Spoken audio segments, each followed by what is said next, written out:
I'm about to demonstrate a 2-needle single yarn cast on that's very similar to the Tilly Buddy cast on, which if you're not familiar with, I suggest you check out.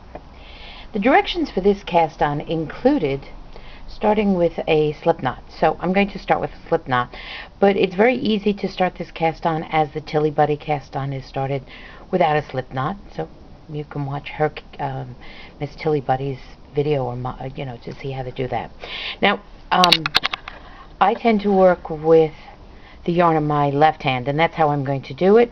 And it's actually easier to do this cast on holding the yarn in your right hand. So you can watch Miss Tilly Buddy's cast on, and I'll show you the difference between this cast on and hers, so that as you watch either cast on, you can figure out what you want to do. So I'm going to start by putting the slip knot on the needle. And then the way this cast on works is you come under the needle in the back, over the needle, so yarn over, bring the yarn to the back, wrap it around the needle, pull the stitch through. Now here's where Miss Tilly Buddy's cast on differs, because she's got the yarn on this side, and what she has you do is she has you rotate the stitch underneath the yarn. This cast on does not do it. This cast on, you just put the yarn on the needle the way you would a knit cast on, and you have a pair of stitches knit. So again, the needle goes next to the stitch you've just knit. The yarn path is under the needle, over the needle, around the needle. So there's one yarn wrapped around this needle, one loop of yarn around this needle, one loop of yarn around this needle.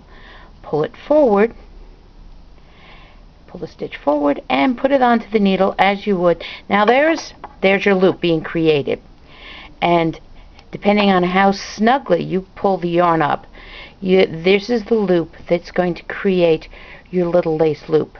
You have this little loop here. Now in the Tilly Buddy cast on, because of the rotation method, that loop is secured, and while it still exists, it's much smaller. So again, yarn onto the needle, secure it, go under the needle, over the needle, around the needle. Pull the stitch through, put the stitch on the needle as you would a knit stitch. Now, of course, you can do it this way. You can put the yarn around the needle, and do a yarn over, then stick the needle into the space, then wrap the yarn around and pull it through, and again put it on the needle. So let's do that way too. So I'm going to first make my yarn over on the right hand needle, then I'm going to take correction, on the left hand needle, then I'm going to put the right hand needle into the space between the last stitch and the yarn over, do the yarn over again, wrap the stitch, put the stitch on the needle. I just found for a left hand yarn hold it to be simpler to put the needle in place, do the double wrap, put the stitch on. Put the stitch on. So again, I realize my hand comes up pretty close to the camera then. Put the needle next to the last stitch knit. Under, over, over. Pull out the new stitch like a knit stitch. Put it on the needle. Now, even before I do a row of knitting, you can see if I stretch out these cast-ons, stitches, that they stretch out in pairs.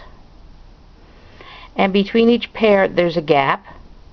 And I haven't had my gaps perfectly even, though you'd want to try and get them perfectly even. And this creates this loopy edge cast on.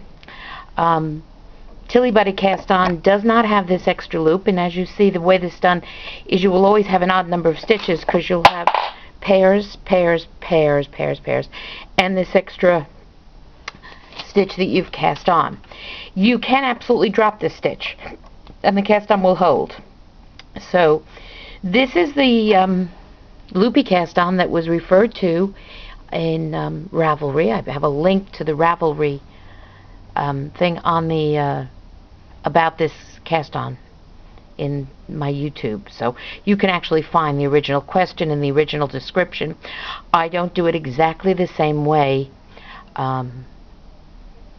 that the directions describe it, but just reading the directions I realized that it was very similar to the Tilly Buddy cast-on, and that because it doesn't have the twist, you do have these big loopy edges between each stitch, and these loopy edges will then become the same loopy edges that you see in the cast-on when it's knit.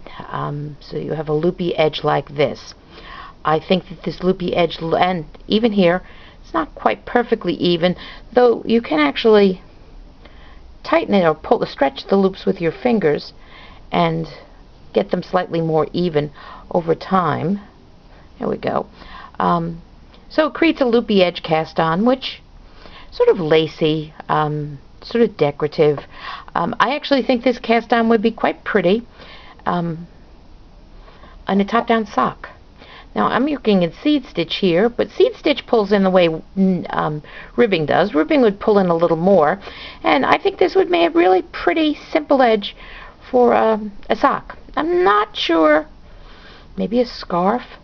There is a selvage stitch that matches it, so you could have a sort of a selvage stitch.